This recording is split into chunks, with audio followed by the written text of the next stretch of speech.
Now, here, MPs will vote later on Boris Johnson's proposal to hold a general election on the 12th of December. It follows the announcement that the other 27 EU countries have agreed to Britain's request to delay Brexit until the 31st of January. It's a flexible extension, which would allow the UK to leave the EU earlier if the withdrawal bill was ratified. Well, let's pick up on this. Joining me now, Maddy Thimont, who's senior researcher with the Brexit team of the non-partisan think tank, the Institute for Government. So, the mood music does seem to be gaining in terms of a pre-Christmas election. Yeah, that is right. It does seem like that is what's going to happen. I think the big question is just quite how we're going to get there and on what date it might be held. So tonight we're going to have a vote on an early election motion under the Fixed Term Parliaments Act. The government needs to get 2/3 of all MPs to vote in favour of that. So even if Labour abstain, if they can't hit the magic 434 number, then an election under that motion won't be happening.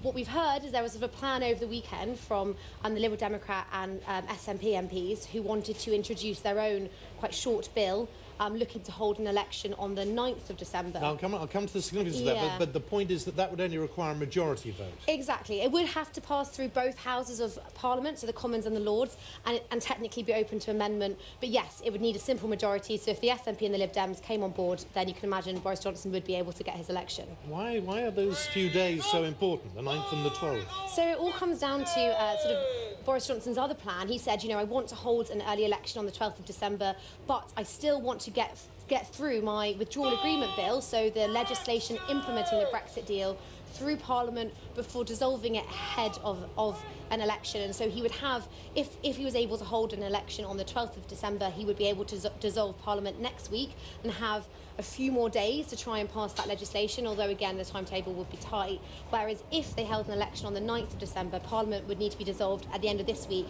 and you just can't imagine that bill would be able to get through. Just looking at what Boris Johnson is planning here, it's a high-risk strategy. However, the polls may be suggesting things are today. I mean, it's true. I mean, we sort of saw in the 2017 general election, we thought that the Conservatives they were riding high in the polls, but then Theresa May ended up coming back with a minority government. So you can't quite imagine how this campaign will play out, and I do, there is still a lot of uncertainty about what the outcome would be. And is Brexit itself at stake with all this? I mean, that's a really difficult question. I know. If the bill hasn't, it's great.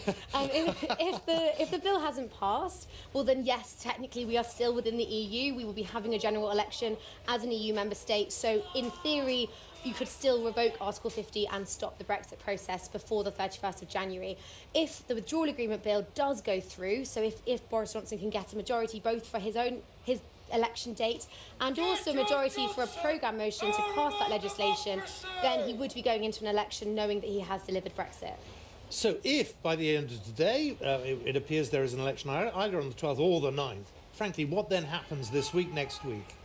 Well, I mean, if we think there's going to be an election on the 12th, then what we might see is Boris Johnson bring back the withdrawal agreement bill, try and get a majority for that programme motion and pass it at pace through the Commons and the Lords. So that would be a flow of activity around that. Now, if he doesn't Which he hasn't managed to do so far. No, and people are very concerned about the lack of time available to scrutinise this legislation. Very constitutionally significant piece of legislation.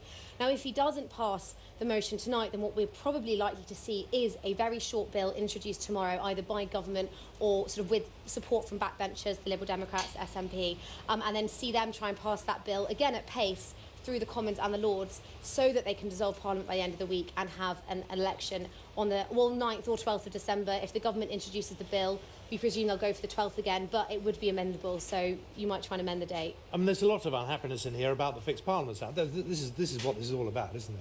Well, the Fixed Term Parliaments Act has sort of ended up playing quite a significant part of this whole Brexit process, because up until that legislation was passed in 2011, the government could choose when to hold an election. So we would have had an election earlier on this year when Boris Johnson first wanted one, back in September. But instead, it's sort of given MPs the control over when to have an election, and particularly because of that 2/3 mark that has to be reached, it means that you can't just do it with a simple majority. And given the numbers for the Conservative Party at the moment in the Commons, even with a simple majority could have been quite challenging for Boris Johnson to get. The Christmas word, I mean, having an election pre-Christmas, does that cause added difficulties for particularly a government in power at the time?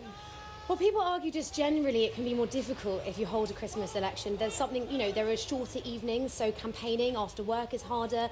There are sort of questions about do as many people turn out to vote, and whether or not that could be a challenge sort of for both sides, the opposition and also the government. I don't think it's necessarily just an issue for the government.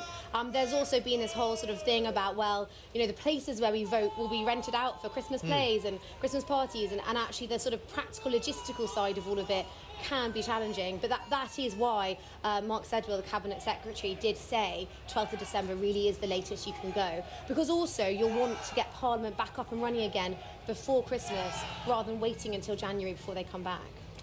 Always good to see you. Maddy Thank you. Thimont, thank you very much. Good to see you.